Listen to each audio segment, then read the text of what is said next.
ನಮಸ್ಕಾರ ಪ್ರಿಯ ವೀಕ್ಷಕರೇ, ವಿಶ್ವಬಂಧು ಟಿವಿಗೆ ಸ್ವಾಗತ ಸುಸ್ವಾಗತ. ಬಾಗಲಕೋಟೆ ಜಿಲ್ಲೆಯ ಜಮಖಂಡಿ ಮತಕ್ಷೇತ್ರದ ಕಾಂಗ್ರೆಸ್ಸಿನ ಮಾಜಿ ಶಾಸಕರಾದ ಆನಂದ್ ಸಿದ್ದು ನ್ಯಾಮಗೌಡ ಅವರ ನೇತೃತ್ವದಲ್ಲಿ ದಿನಾಂಕ 6/1/2026ರಂದು ಅತಿ ಹೆಚ್ಚು ದಿನಕಾಲ ಮುಖ್ಯಮಂತ್ರಿಯಾಗಿ ಸೇವೆ ಸಲ್ಲಿಸಿ ದಾಖಲೆ ಮಾಡಿದ ಮುಖ್ಯಮಂತ್ರಿ ಸಿದ್ದರಾಮಯ್ಯನವರು ಎಂದು ಪಕ್ಷದ ಹಿರಿಯ ರಾಜಕಾರಣಿ, ಬಡವರ ಕಣ್ಮಣಿ, ಬಡವರ ಪಾಲಿಗೆ ಭಾಗ್ಯಗಳನ್ನು ಕೊಟ್ಟಂತ ನಮ್ಮ ಮುಖ್ಯಮಂತ್ರಿ ಸಿದ್ದರಾಮಯ್ಯನವರು ಎಂದು ಹೇಳಿ ನಂತರ ಮಾರ್ಕೆಟ್ನಲ್ಲಿರುವ ಬೀದಿ ಬದಿ ವ್ಯಾಪಾರಸ್ಥರಿಗೆ ಹಾಗೂ ಕಾಂಗ್ರೆಸ್ ಮುಖಂಡರಿಗೆ ಸಿಹಿ ಹಂಚುವುದರ ಮೂಲಕ ತಮ್ಮ ಖುಷಿಯನ್ನು ವ್ಯಕ್ತಪಡಿಸಿದರು. ಈ ಖುಷಿಯ ಸಂಭ್ರಮಾಚರಣೆಗೆ ನಗರಸಭೆ ಅಧ್ಯಕ್ಷರಾದ ಈಶ್ವರ್ ವಾಳೇನವರ್, ಕಾಂಗ್ರೆಸ್ಸಿನ ಮುಖಂಡರಾದ ಕಾಡುವಾಳಿ, ವರ್ಧಮಾನ ನ್ಯಾಮಗೌಡ, ನಜೀರ್ ಕಂಗನಳ್ಳಿ, ತೌಫಿಕ್ ಪಾರತ್ನಳ್ಳಿ, ಕುಮಾರ್ ಆಲಗೂರು, ಕಾಂಗ್ರೆಸ್ಸಿನ ಮಹಿಳಾ ಮುಖಂಡರಾದ ಶ್ರೀಮತಿ ಸುಮಿತ್ರಾ ಗುಳಬಾಳ, ಶ್ರೀಮತಿ ಪುಷ್ಪಾ ಕರಣಿ, ಮಹದೇವ ಗೌಡ ಪಾಟೀಲ್ ಮುಂತಾದ ಮುಖಂಡರು ಭಾಗವಹಿಸಿದ್ದರು. ಕಾಂಗ್ರೆಸ್ಸಿನ ಕಾರ್ಯಕರ್ತರು ಪಟಾಕಿ ಹಚ್ಚಿ ಮತ್ತು ಸಿಹಿ ತಿಂಡಿಗಳನ್ನು ಹಂಚಿ ಸಂಭ್ರಮಿಸಿದರು. ವರದಿ ಲಕ್ಷ್ಮಣ್ ಕಾಂಬ್ಳೆ, ವಿಶ್ವಬಂಧು ಟಿವಿ, ಜಮಖಂಡಿ.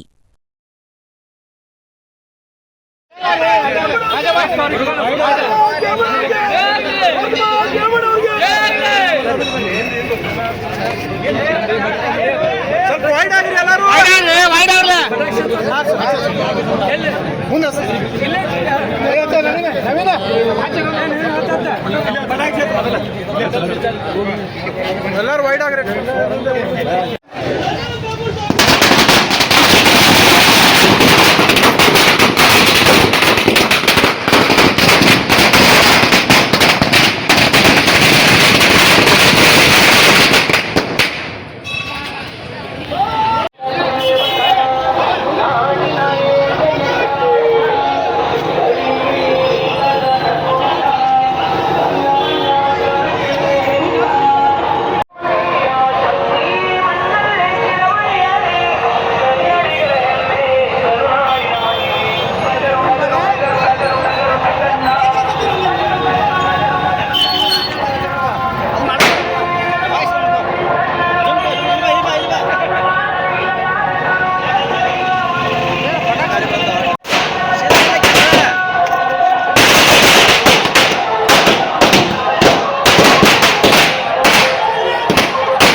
ನಮ್ಮೆಲ್ಲರ ನೆಚ್ಚಿನ ನಾಯಕರಾಗಿರ್ತಕ್ಕಂಥ ಸನ್ಮಾನ್ಯ ಶ್ರೀ ಸಿದ್ದರಾಮಯ್ಯ ಸಾಹೇಬರ ಐತಿಹಾಸಿಕ ದಾಖಲೆಯನ್ನು ಇವತ್ತಿನ ದಿವಸ ಬರೆದಿದ್ದಾರೆ.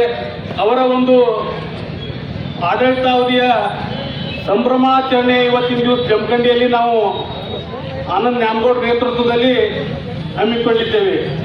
ಈ ಕಾರ್ಯಕ್ರಮದಲ್ಲಿ ಭಾಗವಹಿಸಿರ್ತಕ್ಕಂಥ ಎಲ್ಲ ನಮ್ಮ ಪಕ್ಷದ ಮುಖಂಡರೇ ಹಾಗೂ ಮಾಧ್ಯಮದ ಸ್ನೇಹಿತರೇ ಹಾಗೂ ಪಕ್ಷದ ಎಲ್ಲ ನನ್ನ ಯುವ ಸ್ನೇಹಿತರಿಗೆ ನಮಸ್ಕರಿಸಿ, ಬಂಧುಗಳೇ, ಇವತ್ತಿನ ದಿವಸ ನಮ್ಮೆಲ್ಲರ ನೆಚ್ಚಿನ ನಾಯಕರಾಗಿರ್ತಕ್ಕಂಥ ಈ ರಾಜ್ಯವನ್ನು ಅತ್ಯಂತ ಪ್ರಕಾಶಮಾನವಾಗಿ ಇವತ್ತಿನ ದಿವಸ ಎಲ್ಲ ಜನರಿಗೆ ಇವತ್ತು ಎಲ್ಲರನ್ನೂ ಕೂಡ ಸಮಾನತೆಯಿಂದ ಯಾರಾದರೂ ನಡೆಸಿಕೊಂಡು ಈ ರಾಜ್ಯವನ್ನು ಕಟ್ಟಿದ್ರೆ ಅದು ಸಿದ್ದರಾಮಯ್ಯ ಸಾಹೇಬರಿಗೆ ಸಲ್ತತಿ ಅಂತಕ್ಕಂಥ ಮಾತನ್ನು ನಾವು ಈ ಸಂದರ್ಭದಲ್ಲಿ ಹೇಳಬೇಕಾಗತ್ತೆ.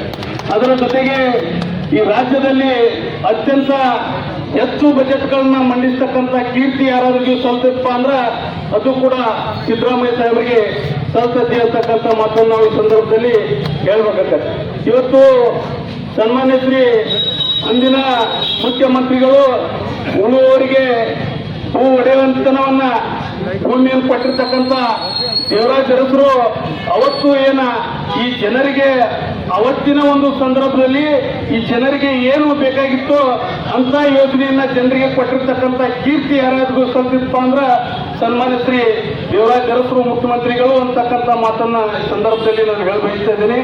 ಅದರ ಮುಂದಿನ ಭಾಗವಾಗಿ ನಮ್ಮ ರಾಜ್ಯವನ್ನ ಹಸಿವು ಮುಕ್ತ ಕರ್ನಾಟಕವನ್ನ ಮಾಡಬೇಕು ಅಂತಕ್ಕಂಥ ಸಂಕಲ್ಪವನ್ನು ಇಡುವುದರ ಮುಖಾಂತರ ಅವರು ಕೊಟ್ಟಿರ್ತಕ್ಕಂಥ ಭರವಸೆಗಳನ್ನ ಇಂದಿನ 2013-18 ಅವಧಿ ಆಗಿರ್ಬೋದು, ಈಗ 23ರಿಂದ 28 ಒಂದು ಅವಧಿ ಆಗಿರ್ಬೋದು, ಅವತ್ತು ಕೊಟ್ಟಿರ್ತಕ್ಕಂಥ ಅವರು ಪ್ರಣಾಳಿಕೆಯಲ್ಲಿ ಘೋಷಣೆ ಮಾಡಿರ್ತಕ್ಕಂಥ ಅನೇಕ ಯೋಜನೆಗಳನ್ನು ಜಾರಿಗೆ ತಂದಿರತಕ್ಕಂಥ ಮುಖ್ಯಮಂತ್ರಿ ರಾಜ್ಯದಲ್ಲಿ ಯಾರಾದರೂ ಇದ್ರೆ ಅದು ಸಿದ್ದರಾಮಯ್ಯ ಸಾಹೇಬರು ಅಂತಕ್ಕಂಥ ಮಾತನ್ನು ನಾವು ಈ ಸಂದರ್ಭದಲ್ಲಿ ಹೇಳ್ಬೇಕಾಗ್ತದೆ.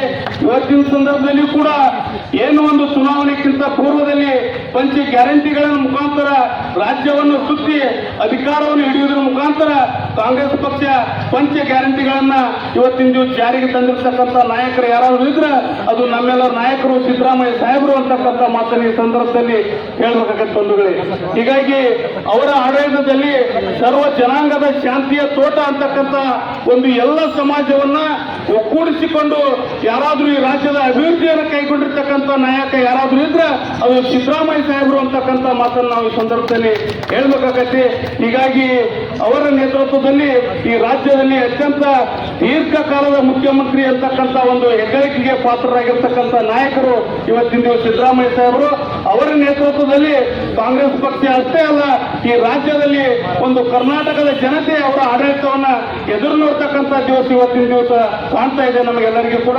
ಮುಂದಿನ ದಿನಮಾನದಲ್ಲಿ ಕರ್ನಾಟಕದ ಜನತೆಗೆ ಇನ್ನಷ್ಟು ಅಭಿವೃದ್ಧಿ ಪಥದತ್ತ ಈ ರಾಜ್ಯವನ್ನು ಒಯ್ಯುವುದರ ಮುಖಾಂತರ ರಾಜ್ಯವನ್ನು ಸುದೀರ್ಘ 2028 ಅಷ್ಟೇ ಅಲ್ಲ, ಮುಂದಿನ ಅವಧಿಗೂ ಕೂಡ ಅವರೇ ಮುಖ್ಯಮಂತ್ರಿಯಾಗಿ ಈ ರಾಜ್ಯವನ್ನು ಮುನ್ನಡೆಸಬೇಕು ಅಂತಕ್ಕಂಥ ವಿನಂತಿಯನ್ನ ಈ ಸಂದರ್ಭದಲ್ಲಿ ಸಿದ್ದರಾಮಯ್ಯ ಸಾಹೇಬರಿಗೆ ಕೇಳ್ಕೊತಾ ಇದ್ದೇನೆ. ಈ ರಾಜ್ಯದ ಜನತೆಯ ಆಶೀರ್ವಾದ ಸನ್ಮಾನ್ಯ ಶ್ರೀ ಸಿದ್ದರಾಮಯ್ಯ ಸಾಹೇಬರ ಮೇಲೆ ಇರಬೇಕು. ಬಡವರ ಪರವಾದಂತಹ ಯೋಜನೆಗಳನ್ನ ಸನ್ಮಾನ್ಯ ಶ್ರೀ ಸಿದ್ದರಾಮಯ್ಯ ಸಾಹೇಬರು ಮುಂದುವರಿಸಿಕೊಂಡು ಹೋಗ್ಬೇಕಂತಕ್ಕಂಥ ಈ ಸಂದರ್ಭದಲ್ಲಿ ಮನವಿಯನ್ನು ಮಾಡಿಕೊಳ್ಳುವ ಮುಖಾಂತರ ಅವರಿಗೆ ಈ ಭಗವಂತ ಆರೋಗ್ಯವನ್ನು ಕೊಡುವುದರ ಮುಖಾಂತರ ಮುಂದಿನ ಇನ್ನೂ ಸುದೀರ್ಘವಾಗಿ ಆಡಳಿತವನ್ನು ನಡೆಸಲಿ ಅಂತಕ್ಕಂಥ ಮಾತನ್ನು ಈ ಸಂದರ್ಭದಲ್ಲಿ ಹೇಳುವುದರ ಮುಖಾಂತರ ನನಗೂ ಕೂಡ ಈ ಸಂಭ್ರಮಾಚರಣೆ ಸಂತೋಷದ ದಿವಸ. ಯಾಕಂದ್ರೆ ದಿವಂಗತ ದೇವರಾಜ್ ಅರಸರು ಕೂಡ ಈ ರಾಜ್ಯಕ್ಕೆ ವಿಶೇಷವಾಗಿ ಕೊಡುಗೆ ಕೊಟ್ಟಿದ್ದರು. ಅವರ ಅವಧಿಯಲ್ಲಿ ಬಡವರು ಎಲ್ಲ ರೀತಿಯಲ್ಲೂ ಕೂಡ ಸಾಕಷ್ಟು ಅನುಕೂಲ ಆಗಿತ್ತು. ಆರ್ಥಿಕವಾಗಿ ಹಾಗೂ ರೈತರಿಗೂ ಕೂಡ ವಿಶೇಷವಾಗಿ ಭೂಮಿ ರೂಪದಲ್ಲಿ ಸಾಕಷ್ಟು ಯೋಜನೆಗಳನ್ನು ದೇವರಾಜ ಅರಸವರು ತಂದು ಈ ರೈತರಿಗೆ ಹಾಗೂ ಬಡವರಿಗೆ ಸಾಕಷ್ಟು ಇಲ್ಲಿ ಕೊಡುಗೆಗಳನ್ನು ಕೊಟ್ಟಿದ್ದು ಇನ್ನೂ ಯಾರೂ ಜನ ಮರ್ತಿಲ್ಲ. ಹೆಸರು ತೆಗೆದ್ರೆ ದೇವರಾಜ ಅರಸ ಅಂತ ಇವತ್ತು ಎಲ್ಲರೂ ಕೂಡ. ದೇವರಾಜ ಅರಸರ ಇವತ್ತು ಅವಧಿಯನ್ನು ಸಿದ್ದರಾಮಯ್ಯವರು ಪೂರ್ಣಗೊಳಿಸಿದ್ರೆ ಶ್ರೀಮಾನ್ಯ ಸಿದ್ದರಾಮಯ್ಯ ಸಾಹೇಬರು ಕೂಡ ದೇವರಾಜ ಅರಸರ ಒಂದು ದಾರಿಯಲ್ಲಿ ಸಂಪೂರ್ಣ ನಡೆದಾರಂತ ನಾವೆಲ್ಲರೂ ಕೂಡ ಭಾವಿಸಿದ್ದೀವಿ. ನಾವು ನೋಡಿರ್ಬೋದು ಸಾಕಷ್ಟು 2013ರಿಂದ 2018ರವರೆಗೆ ಸನ್ಮಾನ್ಯ ಶ್ರೀ ಸಿದ್ದರಾಮಯ್ಯನವರು ಮುಖ್ಯಮಂತ್ರಿ ಇದ್ದಾಗ ಈ ರಾಜ್ಯದ ಎಷ್ಟು ಯೋಜನೆಗಳನ್ನು ಜಾರಿಗೆ ತಂದರು ಹಾಗೂ ಎಷ್ಟು ಗ್ಯಾರಂಟಿ ಯೋಜನೆಗಳನ್ನು ಕೂಡ ಈ ಅವಧಿಯಲ್ಲಿ ಸುಮಾರು 2023ರಿಂದ ಇಲ್ಲಿವರೆಗೆ ಎಲ್ಲ ಗ್ಯಾರಂಟಿ ಯೋಜನೆಗಳನ್ನು ಸಮರ್ಪಕವಾಗಿ ಎಲ್ಲ ಬಡವರಿಗೆ ಸಂಪೂರ್ಣವಾಗಿ ಮುಟ್ತಾ ಇದೆ. ಇದರಿಂದ ಬಡವರು ಕೂಡ ರಾಜ್ಯದಲ್ಲಿ ಆರಾಮವಾಗಿ ಜೀವನ ನಡೆಸುವಂತ ಒಂದು ಪರಿಸ್ಥಿತಿ ಇದೆ. ಇಂಥ ಒಂದು ಕಾಂಗ್ರೆಸ್ ಅವಧಿಯಲ್ಲಿನೂ ಕೂಡ ಇವೆಲ್ಲ ಯೋಜನೆಗಳು ಜಾರಿಗೆ ಬರೋದು. ಬೇರೆ ಪಕ್ಷದ ಅವಧಿಯಲ್ಲಿ ತೆಗೆದುಕೊಳ್ಳೋದ್ರಲ್ಲಿ ಯಾವುದೇ ಯೋಜನೆ ಇರುವುದಿಲ್ಲ. ಅವರು ಬಿಜೆಪಿ ಅವರುಗಳ ಏನಾದ್ರು ಯೋಜನೆ ಇದ್ದರೆ ಯಾರಾದ್ರೂ ಹೇಳ್ರಿ ನೋಡೋಣ. ಒಂದು ಯೋಜನೆಯೂ ಕೂಡ ಬಿಜೆಪಿ ಅವರು ಬಡವರಿಗಾಗಲಿ ರೈತರಿಗಾಗಲಿ ಕೊಟ್ಟಿರುವಂತಹ ಯೋಜನೆ ಒಂದು ಯೋಜನೆ ಸಿಗುವುದಿಲ್ಲ. ಅದು ಏನಾದರೂ ಯೋಜನೆ ಒಳ್ಳೆಯ ಯೋಜನೆ ಬಡವರಿಗೆ ಮತ್ತು ರೈತರಿಗೆ ಯೋಜನೆಗಳು ತಲುಪುವ ಯೋಜನೆಗಳಿದ್ರೆ ಅದು ಕಾಂಗ್ರೆಸ್ ಅವಧಿಯಲ್ಲಿ ಮಾತ್ರ ಇರ್ತೈತಿ. ಅದರ ಸಲುವಾಗಿ ಕಾಂಗ್ರೆಸ್ ಪಕ್ಷಕ್ಕೆ ತಾವೆಲ್ಲರೂ ಕೂಡ ಹಿಂದಿನಿಂದಲೂ ಕೂಡ ಬೆಂಬಲ ಕೊಟ್ಕೊಂಡು ಬಂದಿರಿ, ಮುಂದೂ ಕೂಡ ಕೊಡ್ತೀರಿ ಅಂತ ನಾವೆಲ್ಲರೂ ಭಾವಿಸುತ್ತೇವೆ. ಅದರ ಜೊತೆಗೆ ಸನ್ಮಾನಿಸಿದ ಆನಂದ್ ಅವರು ಕೂಡ ಈ ಕ್ಷೇತ್ರದಲ್ಲಿ ಸಾಕಷ್ಟು ಒಳ್ಳೆಯ ಕೆಲಸಗಳನ್ನು ಮಾಡಿದ್ದು ತಾವೆಲ್ಲ ಕಂಡಿರಿ. ಮುಂದಿನ ದಿವಸದಲ್ಲೂ ಕೂಡ ತಾವೆಲ್ಲ ಇನ್ನೂ ಚುನಾವಣೆ ಭಾಳ ಇಲ್ಲ, 2 ವರ್ಷ ಚುನಾವಣೆ, ಮುಂದಿನ ವರ್ಷ ಇನ್ನೊಂದು ವರ್ಷ ಚುನಾವಣೆ ವರ್ಷನ ಅದು ಬಂದು ಅದರ ಸಲುವಾಗಿ ಮುಂದಿನ ಸಲ ಸನ್ಮಾನಿಸಿದ ಆನಂದ್ ಯಾವೂರು ಕೂಡ ತಮ್ಮ ಸಹಾಯ ಸಹಕಾರ ಆಶೀರ್ವಾದ ಇರಬೇಕು. ಹಾಗೂ ಕಾಂಗ್ರೆಸ್ ಪಕ್ಷಕ್ಕೆ ತಾವೆಲ್ಲರೂ ಕೂಡ ಸಹಾಯ ಸಹಕಾರ ಮಾಡಬೇಕಂತ ಹೇಳುತ್ತಾ ತಾವು ಮಾತನಾಡಲಿಕ್ಕೆ ಅವಕಾಶ. ನಮ್ಮ ಪಕ್ಷಕ್ಕೆ, ನಮ್ಮ ಕರ್ನಾಟಕ ಜನತೆಗೆ ಇವತ್ತು ಖುಷಿ ದಿನ. ಯಾಕಂದ್ರೆ ನಮ್ಮ ಪಕ್ಷ ಬಹಳ ದೊಡ್ಡ ಪಕ್ಷ, ಅದರಿಂದ ಬಹಳಷ್ಟು ಜನ ಅಧಿಕಾರನಾಗಿ ಬಂದಿರುತ್ತಾರೆ. ಅದರಲ್ಲಿ ದೇವರಾಜ ಸಾಹೇಬರ ಆಡಳಿತ ಸುಮಾರು 7 ವರ್ಷ ಮೇಲೆ ಅಗದಿ ಒಳ್ಳೆ ಆಡಳಿತ ನಡೆಸಿದ್ದು ದೇವರಾಜ ಸಾಹೇಬರು. ಅದರ ಟೈಮ್ನಲ್ಲಿಯೂ ಸಂವಿಧಾನಬದ್ಧವಾಗಿ ಎಲ್ಲರಿಗೂ ಸಮಾನತೆಯನ್ನು ತಗೊಂಡು ನಡೆಸಿದ್ರು. ಯಾರಂದ್ರ ಅದು ದೇವರಾಜ ಸಾಹೇಬರು. ಅದರ ದಾಖಲೆಯನ್ನು ಮುರಿದು ಹೆಚ್ಚಿನ ಇದರಲ್ಲಿ ಈಗ ದಾಖಲೆ ನಿರ್ಮಾಣ ಮಾಡ್ಯಾರಂದ್ರ ಅದನ್ನ ಸಿದ್ದರಾಮಯ್ಯ ಸಾಹೇಬರು ಅಂತ ಮೊದಲು ಈ ಸಂದರ್ಭ ನಾನು ಸ್ಪಷ್ಟವಾಗಿ ಹೇಳಕ್ಕೆ. ಮತ್ತು ಹಾಗಾಗಿ ವರ್ಧಮಾನ್ ಯಾಮೂರ್ ಸಾಹೇಬರು ಹೇಳಿದ್ರು, ಆಯುಕ್ತ ಬಜೆಟ್ ಮಂಡನೆ ಮಾಡುವುದರಲ್ಲಿ ಯಾರ್ಯಾರು ಮಾಡಿದಾರ ಅಂದ್ರೆ ಅದನ್ನ ನಮ್ಮ ಸಿದ್ದರಾಮಯ್ಯ ಸಾಹೇಬರು ಅಂತ ಹೇಳಿ. ಮತ್ತು ಅಭಿವೃದ್ಧಿಗೋಸ್ಕರ ಈ ಕರ್ನಾಟಕದಲ್ಲಿ ಅಭಿವೃದ್ಧಿ ಹೆಚ್ಚಿನ ಆಗೈತಿಪ್ಪ, ಜನದ ಎಲ್ಲ ಸಮಾಜದ ದೀನ ದಲಿತರದ ಮೈನಾರಿಟಿದ ಆಗೈತಿ ಅಂದ್ರೆ ಅದನ್ನ ದೇವರಾಜ ಸಾಹೇಬ್ರ ರೂಪಾಯಿನಲ್ಲಿ ಅದರ ಬಿಟ್ಟರೆ ಯಾವ್ದು ಆಗೈತೆ ಅಂದ್ರೆ ಸಿದ್ದರಾಮಯ್ಯ ಸಾಹೇಬ್ರ ಅವಧಿಯಲ್ಲಿ ಅಂತ ಒಂದು ಮಾತನ್ನು ಬಯಸ್ತೀನಿ. ಮತ್ತು ಅಭಿವೃದ್ಧಿ ಕೆಲಸದಲ್ಲಿ ಕೇಂದ್ರ ಸರ್ಕಾರಕ್ಕೆ ನೋಡಿದ್ರೆ ಅಲ್ಲಿ ಭೇದ ಭಾವ ಸಮಾಜದಲ್ಲಿ ಜಾತಿ ಭೇದದಲ್ಲಿ ಅದು ಕಂಡು ಬರ್ತದೆ. ನಮ್ಮ ಕರ್ನಾಟಕದಲ್ಲಿ ಎಲ್ಲರೂ ಮಧುಭಾವ ಒಂದ ಅಂತ ನಡೆಸುವಂತ ಸರ್ಕಾರ ಯಾವ್ದು ಇರುತ್ತಪ್ಪ ಅಂದ್ರೆ ಸಿದ್ದರಾಮಯ್ಯ ಸರ್ಕಾರ ನಾನು ಬಯಸ್ತೀನಿ. ಮತ್ತು ಅಭಿವೃದ್ಧಿಗೋಸ್ಕರ ನಮ್ಮ ಕಾಂಗ್ರೆಸ್ ಪಕ್ಷ ಮತ್ತು ಸಿದ್ದರಾಮಯ್ಯ ಸಾಹೇಬರು ಏನು ಕಾಂಗ್ರೆಸ್ ಪಕ್ಷದಲ್ಲಿ ನಮ್ಮಲ್ಲಿ ಡೆವಲಪ್ಮೆಂಟ್ ಹಾಕೋದು ಬಂದೈತಿ, ಅದರಲ್ಲಿ ಅಭಿವೃದ್ಧಿಯಲ್ಲಿ ತಾವು ಜಮಖಂಡಿಯಲ್ಲಿ ನೋಡ್ಬೋದು. ಶುದ್ಧ ನೆಹರು ಸಾಹೇಬರು ಇದ್ದಾಗ ನೋಡಿಕೊಂಡು ನಮ್ಮ ಕೆರೆ ಆಗಲಿ, ನಮ್ಮ ಜಮಖಂಡಿ ಡೆವಲಪ್ಮೆಂಟ್ ಆಗಲಿ, ನಮ್ಮ ವಿಧಾನಸೌಧ ಆಗಲಿ, ಹಲವಾರು ಹೈಯೆಸ್ಟ್ ಕೆಲಸ ಯಾವ್ದಾದ್ರು ಆಗ್ಯಾವ ಅಂದ್ರೆ ಆ ನ್ಯಾಮೂರು ಶುದ್ಧ ನೆಹರು ಸಾಹೇಬರ ಟೈಮ್ನಲ್ಲಿ, ಆಮೇಲೆ ನೆಹರು ಅವ್ರ ಟೈಮ್ನಲ್ಲಿ ಆಗ್ಯಾವ ಮಾತುಗಳನ್ನ ನಾನು ಬಯಸ್ತೀನಿ. ಅವರು ನಮ್ಮ ಜಮಖಂಡಿ ಪರವಾಗಿ, ಜಮಖಂಡಿ ಅಭಿವೃದ್ಧಿ ಪರವಾಗಿ ನಮ್ಮ ಗೌರವ ಶುದ್ಧ ನೆಹರು ಸಾಹೇಬರು ಬಹಳಷ್ಟು ಅಭಿವೃದ್ಧಿ ಪರವಾಗಿ ಬಹಳಷ್ಟು ದುಡಿದಿದ್ದಾರೆ. ಮತ್ತು ಅದರ ತಕ್ಕಂಗ ಆನಂದ್ ನೆಹರು ಸಾಹೇಬರು ಅದರೊಳಗೆ ಏನು ಕಡಿಮೆ ಮಾಡಿಲ್ಲ. ಅದಕ್ಕೆ ಮುಂದೆ ಅಭಿವೃದ್ಧಿ ಆಗಲಿ ಅನ್ನುವಂತ ಮನದಿಂದ ಜಮಖಂಡಿ ಕ್ಷೇತ್ರಕ್ಕೆ ಹೈಯೆಸ್ಟ್ ಅಮೌಂಟ್ ತಂದು ಕೆಲಸ ಮಾಡಿದವರು ಇವ್ರನ್ನ ಹೆಂಗ ವಿಚಾರನಾಗ ML ಯಾರು ಅದಾನ ಅಂದ್ರೆ ಅದನ್ನ ಮಾಜಿ ಕ್ಷೇತ್ರ ಆನಂದ್ ನೆಹರು ಸಾಹೇಬ್ ಬಯಸ್ತೀನಿ. ಮತ್ತು ಬರುವಂತ ಕರ್ನಾಟಕದಲ್ಲಿ ಮತ್ತು 2028 ಒಳಗಾಗಿ 28ನೇ ಚುನಾವಣೆಯಲ್ಲಿಗೂ ಈ ಸಲ 135, 136 ಬಂದು ಬರುವಂತದ್ದು 200 ಸೀಟ್ ಕರ್ನಾಟಕದಲ್ಲಿ ಕಾಂಗ್ರೆಸ್ ಬರ್ತಾವ ಅಂತ. ಮತ್ತು ಅದರೊಳಗೆ ನಮ್ಮ ಜಮಖಂಡಿ ಮತಕ್ಷೇತ್ರ ಬರುವಂತ ದಿನಗಳಲ್ಲಿ 28ರ ಎಲೆಕ್ಷನ್ ಅಲ್ಲಿ ಆನಂದ್ ನೆಹರು ಸಾಹೇಬ್ರ ಬಾಗಲಕೋಟೆ ಜಿಲ್ಲೆ ಅಂದ್ರೆ ಹೆಚ್ಚಿನ ಹೋದಲ್ಲಿ ಯಾರಿಗೆ ಹೇಳ್ತಾರಪ್ಪ ಅಂದ್ರೆ ಗೆದ್ದು ಬರ್ತಾರಂದ್ರೆ ಆನಂದ್ ನೆಹರು ಸಾಹೇಬ್ ಮಾತು ಮತ್ತೆ ನನಗೆ ಮಾತನಾಡೋಕೆ ಕೊಟ್ಟಂತ ಎಲ್ಲ ಗುರಿ ಅದು ನಮ್ಮ ಮುಖ್ಯಮಂತ್ರಿ ಸಿದ್ದರಾಮಯ್ಯನವರು ಅಂತಕ್ಕಂಥ ಮಾತನ್ನ ಈ ಸಂದರ್ಭದಲ್ಲಿ ಹೇಳಲಿಕ್ಕೆ ಬಯಸ್ತೇನೆ. ಬಂಧುಗಳೇ, ಸಿದ್ದರಾಮಯ್ಯನವರು ಬರೀ ಸುದೀರ್ಘವಾದಂಥ ರಾಜ್ಯದ ಮುಖ್ಯಮಂತ್ರಿಯಾಗಿ ಸೇವೆ ಸಲ್ಲಿಸುವುದಷ್ಟೇ ಅಲ್ಲ, ಈ ರಾಜ್ಯದ ಜನರ ಏಳಿಗೆಗಾಗಿ ಅನೇಕ ಕಾರ್ಯಕ್ರಮಗಳನ್ನು ಕೊಟ್ಟಿರ್ತಕ್ಕಂಥವು. ಈ ರಾಜ್ಯದ ರೈತರಿಗೆ ಸಾಲ ಮನ್ನಾ ಮಾಡುವಂತ ಕೆಲಸ ಮಾಡಿರ್ತಕ್ಕಂಥ ಮೊದಲನೇ ಮುಖ್ಯಮಂತ್ರಿ ರಾಜ್ಯದಲ್ಲಿ ಯಾರಾದರೂ ಆಗಿದ್ರ ಅದು ಸನ್ಮಾನ್ಯ ಶ್ರೀ ಸಿದ್ದರಾಮಯ್ಯನವರು. ಈ ರಾಜ್ಯದ ಜನರಿಗೆ ಇಡೀ ದೇಶದಲ್ಲಿ ಯಾರೂ ಕೂಡ ಮಾಡದೇ ಇರುವಂತ ಕಾರ್ಯಕ್ರಮ, ಉಚಿತವಾಗಿ 3 ಹೊತ್ತು ಅನ್ನ ತಿನ್ನಬೇಕು ಅಂತ ಹೇಳಿ, ಬಡವರಿಗೆ ಹಸಿವು ಮುಕ್ತರಾಗಿ ಮಾಡಬೇಕು ಅಂತ ಹೇಳಿ ಅನ್ನ ಭಾಗ್ಯವನ್ನು ಪರಿಚಯಿಸಿಕೊಟ್ಟಿರ್ತಕ್ಕಂಥ ಒಬ್ಬ ಏಕೈಕ ನಾಯಕ ಸನ್ಮಾನ್ಯ ಸಿದ್ದರಾಮಯ್ಯನವರು. ಇವತ್ತು ಅಂತ ಒಬ್ಬ ನಾಯಕ ಕಳೆದ 2013ರಿಂದ 2018ರ ಅವಧಿಯಲ್ಲಿ ಅವ್ರು ಮಾಡಿರ್ತಕ್ಕಂಥ ಜನಪರ ಕಾರ್ಯಕ್ರಮಗಳು, ಕೃಷಿ ಭಾಗ್ಯ ಆಗಿರ್ಬೋದು, ಶಿವ ಭಾಗ್ಯ ಆಗಿರ್ಬೋದು, ಮಾತೃಪೂರ್ವ ಯೋಜನೆ ಆಗಿರ್ಬೋದು, ಸಾಲ ಮನ್ನಾ ಆಗಿರ್ಬೋದು, ಶಾದಿ ಭಾಗ್ಯ ಆಗಿರ್ಬೋದು, ಈ ರೀತಿ ಹಲವಾರು ಕಾರ್ಯಕ್ರಮಗಳನ್ನು ಕೊಟ್ಟರು. ರಾಜ್ಯದ ಜನರಿಗೆ ನುಡಿದಂಗೆ ನಡೆದು ತೋರಿಸುವಂಥ ಒಬ್ಬ ಏಕೈಕ ಮುಖ್ಯಮಂತ್ರಿ ಈ ದೇಶದಲ್ಲಿ ಯಾರಾದರೂ ಸಿಕ್ತಿದ್ರ ಅದು ಸಿದ್ದರಾಮಯ್ಯನವರು ಮಾತ್ರ ಅಂತಕ್ಕಂಥ ಮಾತನ್ನು ಹೇಳಲಿಕ್ಕೆ ಬಯಸ್ತೇನೆ. ಅದನ್ನು ಇವತ್ತು ಈ ಒಂದು ಅವಧಿಯಲ್ಲಿ ನಾವು ಚುನಾವಣೆಗಿಂತ ಪೂರ್ವದಲ್ಲಿ ರಾಜ್ಯದ ಜನರಿಗೆ 5 ಗ್ಯಾರಂಟಿಗಳನ್ನು ಕೊಟ್ಟಿದ್ದೀವಿ. ನಮಗೆ ನೀವು ಆಶೀರ್ವಾದ ಮಾಡಿರಿ, ನಾವು ಅಧಿಕಾರವನ್ನು ವಹಿಸ್ಕೊಂಡ ಮೇಲೆ ಈ 5 ಗ್ಯಾರಂಟಿಗಳನ್ನು ರಾಜ್ಯದ ಜನರಿಗೆ ಕೊಡುವಂಥ ಕೆಲಸ ಮಾಡ್ತೀವಿ ಅಂತ ಹೇಳಿದ್ದೀವಿ.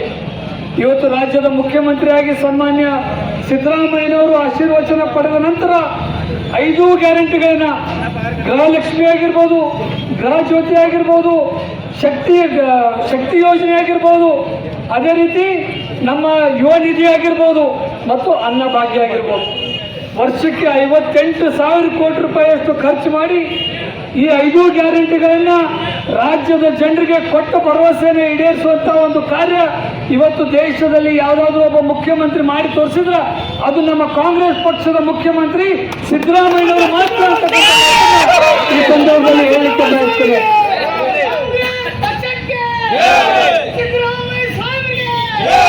ಒಬ್ಬ ಮುಖ್ಯಮಂತ್ರಿ ಬರೇ ಬಡವರಿಗೆ ಶಕ್ತಿ ತುಂಬುವಂತ ಕೆಲಸ ಅಲ್ಲ.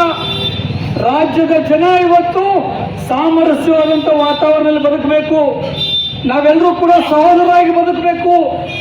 12ನೇ ಶತಮಾನದಲ್ಲಿ ಬಸವಣ್ಣನವರು ಏನು ನುಡಿದು ಹೋಗಿದ್ರು, ಸರಿ ಸಮಾನವಾದಂಥ ಸಮಾಜ ನಿರ್ಮಾಣ ಆಗಬೇಕು, ಈ ನಾಡು ಸರ್ವ ಜನಾಂಗದ ಶಾಂತಿಯ ತೋಟ ಆಗಬೇಕು ಅಂತ ಹೇಳಿ ಏನು ಬಸವಣ್ಣನವರು ಹೇಳ್ಕೊಟ್ಟು ಹೋಗಿದ್ರು, ಅದನ್ನ ಚಾಚು ತಪ್ಪದೆ ಅದನ್ನ ತಮ್ಮ ಜೀವನದಲ್ಲಿ ಅಳವಡಿಸಿಕೊಂಡು ಈ ಸರ್ಕಾರವನ್ನು ಮುನ್ನಡೆಸ್ಕೊಂಡು ಹೋಗ್ತಾ ಇರುವಂತ ಒಬ್ಬ ನಾಯಕ ಯಾರಾದ್ರೂ ಆಗಿದ್ರು ಅದು ಸಿದ್ದರಾಮಯ್ಯನವರು ಮಾತ್ರ ಅಂತಕ್ಕಂಥ ಮಾತನ್ನ ಹೇಳಲಿಕ್ಕೆ ಬಯಸ್ತೇನೆ. ಬಂಧುಗಳೇ, ಅಂತ ಒಬ್ಬ ನಾಯಕ ಅಹಿಂದ ಸಮಾಜವನ್ನ ಅಹಿಂದ ಸಮಾಜಕ್ಕೆ ಶಕ್ತಿಯನ್ನು ತುಂಬತಕ್ಕಂಥ ಕೆಲಸ ಮಾಡಿದರು. ಅಲ್ಪಸಂಖ್ಯಾತರು, ಹಿಂದುಳಿದವರು, ದೀನ ದಲಿತರು, ಮಹಿಳೆಯರು, ಯುವಕರು, ಕೃಷಿಕರು, ಕೂಲಿ ಕಾರ್ಮಿಕರಿಗೆ ಶಕ್ತಿಯನ್ನು ತುಂಬುವಂಥ ಕೆಲಸ ಇವತ್ತು ಯಾರಾದರೂ ಮಾಡಿದ್ರೆ ಅದು ನಮ್ಮ ಸರ್ಕಾರ, ನಮ್ಮ ಮುಖ್ಯಮಂತ್ರಿ ಸಿದ್ದರಾಮಯ್ಯನವರು ಅಂತಕ್ಕಂಥ ಮಾತನ್ನು ಹೇಳಲಿಕ್ಕೆ ಬಯಸ್ತೇನೆ. ಇವತ್ತು ಬರೇ ಸುದೀರ್ಘ ಕಾಲದ ಮುಖ್ಯಮಂತ್ರಿ ಅಷ್ಟೇ ಅಲ್ಲ, ಇತಿಹಾಸದಲ್ಲಿ ನೆನಪಿಡುವಂಥ ಕಾರ್ಯಕ್ರಮಗಳನ್ನು ಕೊಟ್ಟು ಹೋಗ್ಯಾರ ಅವರು. ಇತಿಹಾಸದಲ್ಲಿ ನೆನಪಿಡುವಂಥ ಕಾರ್ಯಕ್ರಮಗಳನ್ನು ಕೊಟ್ಟಿದ್ದಾರೆ ಅವರು. ಮುಂಬರುವ ದಿನಗಳಲ್ಲಿ ಇಂಥ ಜನಪರ ಕಾರ್ಯಕ್ರಮಗಳನ್ನು ಕೊಡುವಂಥ ಶಕ್ತಿ ಆ ಭಗವಂತ ಸಿದ್ದರಾಮಯ್ಯನವರಿಗೆ ಕೊಡಲಿ ಅಂತೇಳಿ ನಾನು ಪ್ರಾರ್ಥನೆಯನ್ನು ಮಾಡಲಿಕ್ಕೆ ಬಯಸ್ತೇನೆ. ಇವತ್ತಿನ ದಿವಸ ನಾವೆಲ್ಲರೂ ಕೂಡ ಬಹಳಷ್ಟು ಸಡಗರ ಸಂಭ್ರಮದಿಂದ ಈ ದಿವಸವನ್ನು ಆಚರಣೆ ಮಾಡ್ತಾ ಇದ್ದೀವಿ. ಆದರೆ ಸಿದ್ದರಾಮಯ್ಯ ಸಾಹೇಬರು ಇದು ನನ್ನ ಅಧಿಕಾರ ಅಂತ ಹೇಳಿ ಎಂದೂ ಭಾವಿಸಿಲ್ಲ. ಇದು ನಾನು ಮಾಡ್ತಕ್ಕಂಥ ಜನಸೇವೆ ಅಂತ ಹೇಳಿ ಇವತ್ತು ಜನರ ಸೇವೆಯನ್ನು ಮಾಡ್ತಾ ಇದ್ದಾರೆ. ಬಂಧುಗಳೇ, ನೆನ್ಪಿಟ್ಕೊಳ್ಬೇಕು, ನಾವೆಲ್ಲ ದಾವಣಗೆರೆಯಲ್ಲಿ ಅವರ 75ನೇ ವರ್ಷದ ಹುಟ್ಟುಹಬ್ಬವನ್ನು ಆಚರಣೆ ಮಾಡ್ಲಿಕ್ಕೆ ಹೋಗಿದ್ದೀವಿ. ನನಗನಿಸ್ತದ ನಮ್ಮ ಭಾರತ ದೇಶದ ಇತಿಹಾಸದಲ್ಲಿ ಒಬ್ಬ ರಾಜಕಾರಣಿಯ ಹುಟ್ಟುಹಬ್ಬವನ್ನು ಜನಸಾಗರ 15ರಿಂದ 20 ಲಕ್ಷ ಜನಸಂಖ್ಯೆ ಕೂಡಿ ಹುಟ್ಟುಹಬ್ಬ ಆಚರಣೆ ಮಾಡುವುದನ್ನು ಬಹುಶಃ ಯಾರೂ ನೋಡಿರ್ಲಿಕ್ಕಿಲ್ಲ. ಅಂತ ಒಂದು ಕಾರ್ಯಕ್ರಮ ಯಾರ್ದಾದ್ರೂ ಆಗಿದ್ರೆ ಅದು ನಮ್ಮ ಸಿದ್ದರಾಮಯ್ಯನವರು ಮಾತ್ರ ಅಂತಕ್ಕಂಥ ಮಾತನ್ನು ಹೇಳಬೇಕಾಗ್ತದೆ. ಬಂಧುಗಳೇ, ಇವತ್ತು ನಾವಿದೆಲ್ಲ ನೋಡಿದ್ರೆ ಏನಪ್ಪಾ ಅಂತಂದ್ರೆ ಯಾರು ಜನಪರವಾಗಿ ಕೆಲಸ ಕಾರ್ಯಗಳನ್ನು ಮಾಡ್ತಾರ, ಯಾರು ಜನಪರವಾಗಿ ಯೋಜನೆಗಳನ್ನು ಜಾರಿಗೆ ತರ್ತಾರ ಅಂಥವ್ರು ಮಾತ್ರ ಜನರ ಪ್ರೀತಿಗೆ ಪಾತ್ರರಾಗ್ಲಿಕ್ಕೆ ಸಾಧ್ಯ ಐತಿ ಅಂತಕ್ಕಂಥದ್ದು ಇದು ನಮ್ಮ ಮುಂದಿರುವಂಥ ಒಂದು ಸಾಕ್ಷಿ ಅಂತ ನಾನು ಹೇಳಿಕ್ಕೆ ಬಯಸ್ತೇನೆ. ಹೀಗಾಗಿ ಇವತ್ತು ಅವರೇನು ದೇವರಾಜ ಅರಸರವರ ಒಂದು ದೀರ್ಘಾವಧಿ ಕಾಲವನ್ನು ರೆಕಾರ್ಡ್ ಆಗಿರ್ತಕ್ಕಂಥದ್ದನ್ನು ಮುರಿದು ಮುನ್ನಡೀತಾ ಇದೆ. ಒಂದು ವೇಳೆ ಸಿದ್ದರಾಮಯ್ಯನವರು ಮುಖ್ಯಮಂತ್ರಿ ಆಗುವಂಥ ಸಂದರ್ಭದಲ್ಲಿ ಬಹಳಷ್ಟು ಜನ ಆಡ್ತಿದ್ರು, ಕುರಿ ಕಾಯವ ಮುಖ್ಯಮಂತ್ರಿ ಏನು ಮಾಡ್ತಾನ, ಬಜೆಟನ್ನು ಹೆಂಗೆ ಮಂಡನೆ ಮಾಡ್ತಾನ ಅಂತ ಹೇಳಿ ಈ ರಾಜ್ಯದಲ್ಲಿರ್ತಕ್ಕಂಥ ವಿರೋಧ ಪಕ್ಷದವರು ಮಾತನಾಡ್ತಿದ್ರು. ಆದರೆ ಒಬ್ಬ ಕುರಿ ಕಾಯವ ತಾಲೂಕು ಪಂಚಾಯಿತಿಯಿಂದ ಮುಖ್ಯಮಂತ್ರಿಯವರಿಗೆ ಹೋಗಿ ಜನಪರ ಕೆಲಸವನ್ನು ಮಾಡಿ ತೋರಿಸ್ಬೋದು ಅಂತ ಹೇಳಿ ಯಾರಾದರೂ ತೋರಿಸ್ಕೊಟ್ಟಿದ್ರ ಅದು ಸಿದ್ದರಾಮಯ್ಯನವರು ಅಂತ. ಕೇವಲ ಮುಖ್ಯಮಂತ್ರಿಯಾಗಿ ಅಷ್ಟೇ ಅಲ್ಲ, ಇಲ್ಲಿವರೆಗೆ 17 ಬಜೆಟ್ಗಳನ್ನು ಮಂಡಿಸಿ ನಾಳೆ ಬರುವಂಥ ಫೆಬ್ರವರಿಯಲ್ಲಿ 18ನೇ ಬಜೆಟನ್ನು ಮಂಡನೆ ಮಾಡ್ತಕ್ಕಂಥ ಕಾರ್ಯ ಇವತ್ತು ಅವರಿಂದ ಆಗ್ತಕ್ಕಂಥದ್ದು. ಕೇವಲ ಬಜೆಟ್ ಅಷ್ಟೇ ಅಲ್ಲ, ಈ ಭಾಗದ ಎಲ್ಲ ವರ್ಗದ ಜನರಿಗೆ ನ್ಯಾಯವನ್ನು ಕೊಡುವಂಥ ಕೆಲಸ ಅವರಿಂದ ನಾವು ನಿರೀಕ್ಷೆ ಮಾಡ್ತಾ ಇದ್ದೀವಿ. ಅದು ಈಡೇರಿಸುವಂಥ ಕೆಲಸ ಆಗ್ತೈತಿ ಅಂತಕ್ಕಂಥ ಒಂದು ಮಾತನ್ನು ಕೂಡ ಈ ಸಂದರ್ಭದಲ್ಲಿ ಹೇಳಲಿಕ್ಕೆ ಬಯಸ್ತೇನೆ. ಸಿದ್ದರಾಮಯ್ಯನವರು ಮತ್ತು ದೇವರಾಜ ಅರಸರವರು ಹೋಲಿಸಿದ್ರೆ ದೇವರಾಜ ಅರಸರವರು ಕೂಡ ಒಳ್ಳೆಯ ಕೆಲಸಗಳನ್ನು ಮಾಡ್ಯಾರ. ದೇವರಾಜ ಅರಸರವರು ಅನುಕೂಲಸ್ಥರ ಮನೆತನದಿಂದ ಬಂದಿರತಕ್ಕಂಥವ್ರು. ಸಿದ್ದರಾಮಯ್ಯನವರು ಒಂದು ಸಣ್ಣ ಹಳ್ಳಿಯಲ್ಲಿ ಹುಟ್ಟಿ ಸಾಮಾನ್ಯ ಕೃಷಿ ಕುಟುಂಬದಲ್ಲಿ ಬೆಳೆದಿರ್ತಕ್ಕಂಥವ್ರು. ಅವ್ರ ಅಣ್ಣ ತಮ್ಮಂದಿರು ಯಾರೂ ಕಲ್ತಿಲ್ಲ. ಸಿದ್ದರಾಮಯ್ಯನವರು ನೇರವಾಗಿ 5ನೇ ತರಗತಿಗೆ ಶಿಕ್ಷಣವನ್ನು ಪಡೀಲಿಕ್ಕೆ ಅವಕಾಶ ಪಡ್ಕೊಂಡು LLB ಮಾಡಿ ಇವತ್ತು ರಾಜ್ಯದ ಮುಖ್ಯಮಂತ್ರಿಯಾಗಿ ಜನಪರವಾಗಿ ಇವತ್ತು ಕೆಲಸ ಕಾರ್ಯಗಳನ್ನು ಮಾಡೋದು ನಮ್ಮೆಲ್ಲರಿಗೂ ಕೂಡ ಸ್ಫೂರ್ತಿ. ಅಂದರೆ ಒಬ್ಬ ಸಾಮಾನ್ಯ ವ್ಯಕ್ತಿ ಮುಖ್ಯಮಂತ್ರಿಯವ್ರಿಗೂ ಕೂಡ ತಲುಪಲಿಕ್ಕೆ ಕಾಂಗ್ರೆಸ್ ಪಕ್ಷ ಕಾರಣ ಅಂತಕ್ಕಂಥದ್ದನ್ನು ನಾನು ಯಾರೂ ಕೂಡ ಮರಿಬಾರ್ದು. ಒಬ್ಬ ಸಾಮಾನ್ಯ ವ್ಯಕ್ತಿಗೆ ಕಾಂಗ್ರೆಸ್ ಪಕ್ಷ ಮುಖ್ಯಮಂತ್ರಿ ಪಟ್ಟವನ್ನು ಕೊಡುವಂಥ ಕೆಲಸ ಮಾಡಿ ತೋರಿಸ್ತೈತಿ ಅನ್ನುವಂಥದ್ದು ಕೂಡ ಇದು ಉದಾಹರಣೆ. ಒಬ್ಬ ವ್ಯಕ್ತಿ ಅವನಲ್ಲಿ ಆ ಸಾಮರ್ಥ್ಯ ಇದ್ರೆ ಅವು ಯಾವ ಪಕ್ಷ ಬಿಟ್ಟು ಬಂದರೂ ಕೂಡ ಕಾಂಗ್ರೆಸ್ನಲ್ಲಿ ಸ್ಥಾನ ಐತಿ ಅಂತಕ್ಕಂಥದ್ದನ್ನ ಯಾವುದಾದ್ರೂ ಪಕ್ಷ ತೋರಿಸ್ಕೊಟ್ಟಿದ್ರೆ ಅದು ನಮ್ಮ ಪಕ್ಷ ಅಂತಕ್ಕಂಥ ಮಾತನ್ನ ಈ ಸಂದರ್ಭದಲ್ಲಿ ಹೀಗಾಗಿ ಇವತ್ತು ಆ ಒಂದು ಖುಷಿಯಲ್ಲಿ ನಾವೆಲ್ಲರೂ ಕೂಡ ಇವತ್ತು ಸಿಹಿಯನ್ನು ಹಂಚೋದ್ರ ಮುಖಾಂತರ, ಪಟಾಕಿಯನ್ನು ಹಾರಿಸೋದ್ರ ಮುಖಾಂತರ ಅವರಿಗೆ ಮತ್ತೊಮ್ಮೆ ಶುಭಾಶಯಗಳನ್ನು ತಿಳಿಸಿ ಅವರಿಗೆ ನಾವು ಹಾರೈಸ್ತೀವಿ. ಮುಂದಿನ ದಿನಮಾನಗಳಲ್ಲಿ ಇನ್ನೂ ನಿಮಗೆ ಆ ಭಗವಂತ ಹೆಚ್ಚಿನ ಆರೋಗ್ಯ ಕೊಟ್ಟು ಈ ರಾಜ್ಯದ ಜನರಿಗೆ ಒಳ್ಳೆಯ ಕಾರ್ಯಕ್ರಮಗಳು ಕೊಡುವಂಥ ಶಕ್ತಿ ಆ ಭಗವಂತ ನಿಮಗೆ ಕೊಡಲಿ ಅಂತ ಹೇಳಿ ಹಾರೈಸಿ ಈ ಇಂಥ ಒಂದು ಕಾರ್ಯಕ್ರಮದಲ್ಲಿ ಭಾಗವಹಿಸಿ ಚರ್ಚೆ ಮಾಡಿದ್ದೀನಿ. ಈಗಾಗಲೇ ಪೋಲ್ ಹಾಕತಕ್ಕಂಥ ನೀರು ಏನು ಹಿಪ್ಪರಗಿ ಮೇಲ್ಭಾಗದಲ್ಲಿರುವಂಥ ಏನು ನೀರು 4 TMC ಸ್ಟೋರೇಜ್ ಮಾಡುವಂಥ ಒಂದು ಡ್ಯಾಮಿನ ಕೆಪಾಸಿಟಿ, ಆ ಡ್ಯಾಮ್ನಲ್ಲಿ ಹಿಡಿದಿರ್ತಕ್ಕಂಥ ನೀರು ಪೋಲ್ ಆಗ್ತಾ ಇದೆ. ಅದನ್ನು ತಡೆ ಹಿಡಿಲಿಕ್ಕೆ ಈಗಾಗಲೇ ಸ್ಟಾಪ್ ಗೇಟನ್ನು ಅಳವಡಿಸಿ ಅದನ್ನು ತಡೆ ಹಿಡಿಯುವಂಥ ಕಾರ್ಯ ಈಗಾಗಲೇ ನಮ್ಮ ಇಂಜಿನಿಯರ್ಗಳು ಮಾಡ್ತಾ ಇದ್ದಾರೆ. ಆದಷ್ಟು ಬೇಗ ಬಹುಶಃ ನನಗನ್ಸಿದ ಪ್ರಕಾರ ಇವತ್ತು ಸಾಯಂಕಾಲವರೆಗೆ ಅದನ್ನು ನೀರನ್ನು ನಿಲ್ಲಿಸ್ತಕ್ಕಂಥ ಕಾರ್ಯ ಮಾಡ್ತಾರೆ. ತದನಂತರ ಆ ಗೇಟ್ ರಿಪೇರಿ ಮಾಡುವಂಥ ಕೆಲಸನೂ ಕೂಡ ಕೈಗೆತ್ಕೋತೀವಿ ಅಂತಕ್ಕಂಥ ಭರವಸೆಯನ್ನು ಈಗಾಗಲೇ ಇಂಜಿನಿಯರ್ನ ಕೊಟ್ಟಾರೆ. ಮತ್ತು ನಮ್ಮ ಮಾನ್ಯ ಉಸ್ತುವಾರಿ ಸಚಿವರು ತಿಮ್ಮಾಪುರ ಸಾಹೇಬರು ಕೂಡ ಶೀಘ್ರದಲ್ಲಿ, ಅಂದರೆ ಈಗ ತಾನೇ ಫೋನ್ ಮಾಡಿದ್ರು ಅವರು, ನಾನು ಡ್ಯಾಮಿಗೆ ಹೋಗ್ತಾ ಇದ್ದೀನಿ, ಭೇಟಿ ಕೊಡ್ತಾ ಇದ್ದೀನಿ ಅಂತ. ನಾವು ಇಲ್ಲಿ ಸಿದ್ದರಾಮಯ್ಯ ಸಾಹೇಬರ ಒಂದು ಸಂಭ್ರಮಾಚರಣೆ ಮಾಡಬೇಕಂತ ನಾವು ಇಲ್ಲಿ ಸೇರಿದ್ದೀವಿ. ನಾನು ಕೂಡ ಅಲ್ಲಿ ಭೇಟಿ ಕೊಡುವಂಥ ಒಂದು ಪ್ರಯತ್ನವನ್ನು ಮಾಡ್ತೀನಿ. ಆದರೆ 100ಕ್ಕೆ 100 ಆ ನೀರು ಪೋಲ್ ಆಗದಂಗೆ ವ್ಯವಸ್ಥೆಯನ್ನು ಈಗಾಗಲೇ ಇಂಜಿನಿಯರ್ಗಳು ಮಾಡ್ತಾ ಇದ್ದಾರೆ.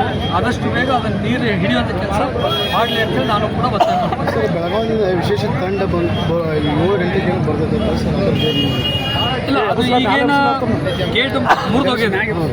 ನೀರಿನ ಕೆಳಗಿನ ಗೇಟ್ ಅದ, ನೀರಿನ ಒತ್ತಡಕ್ಕೆ ಮುರಿದೋಗ್ಯದ.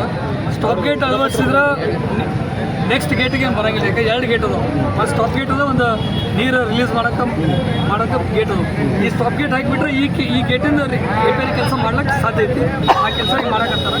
ಅದನ್ನು ಮತ್ತು ಡಿಟೇಲಾಗಿ ಏನು ಎಷ್ಟು ಟೈಮ್ ತೊಗೊಳ್ತದೆ, ಏನು ತೊಗೊಳ್ತದೆ, ಎಷ್ಟು ಅನುದಾನ ಬೇಕಾಗ್ತದೆ ಅನ್ನೋದು ಅದ್ರ ಬಗ್ಗೆ ನಾನು ಇನ್ನೂ ಮಾಹಿತಿ ತೊಗೊಂಡಿಲ್ಲ.